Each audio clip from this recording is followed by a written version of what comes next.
पालपाणी बारिपद स्थित श्री जगन्नाथ कला academy आनुकूल art and craft 11 दिनिया ग्रीष्मकालीन शिविर उद्यापित हो शिविर 21/5/2025 31/5/2025 जाए चालू रही। आज उद्यापन सभार अध्यक्ष सुभस्मिता भारती होता सभापतित्व करते। सम्मान्य अतिथि भाव वरिष्ठ इंग्राजी अध्यापक डॉक्टर रंजित कुमार साहू जोगदेइथिबा बेले मुख्य अतिथि भाव जातीय स्तर में सम्मानित चित्रशिल्पी तथा art and culture district advisory member Srijukta Charuchandra Das जोगदे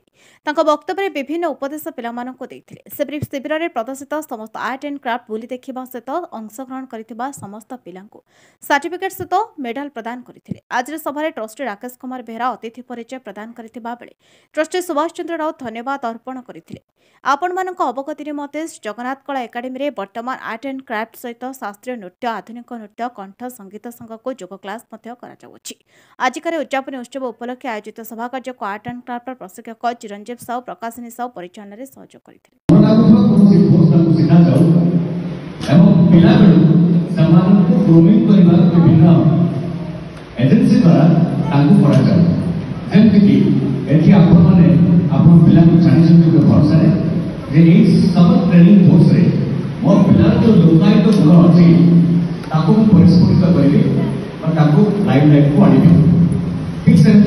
summer camp cricket summer camp के स्विमिंग समर कैंप के डांस डांस एकाडेमी बर्तमान एकाडेमी समर कैंप ऑब्जेक्टिव हो श्री जगन्नाथ कला एकाडेमी को निश्चित धन्यवाद देवी। जदिव प्रिंसिपल मैडम जदिव चीफ सहित दीर्घ दिन संपर्क किंतु इनिशिएटिव लेके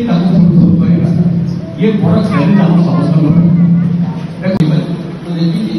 40 वर्ष पिला और बहुत स्टूडेंट अच्छा पढ़े अच्छा दिल्ली कलकत्ता बहुत ज्यादा स्टूडेंट स्टूडेंट मैंने बहुत आगे नेशनल इंटरनेशनल खेल गोटे मात्र एडभाइस जो मैंने कला करते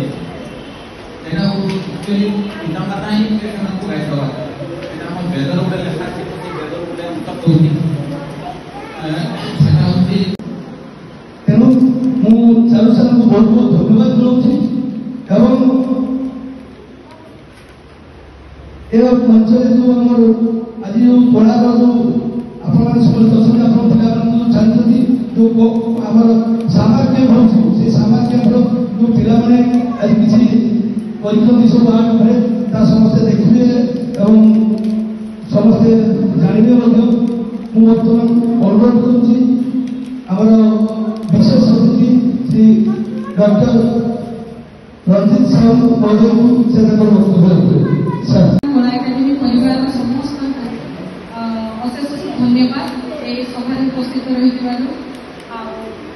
अधिक कहवाई चाहूँगी बहुत कम समय मीटिंग आमर तेणु माइक्रोफोन देवाई चाहूँगी आउन ट्रस्टी राकेश बेहरा को से आगे मयूरभंज घासराम बेहरा रिपोर्ट नायवती टीवी।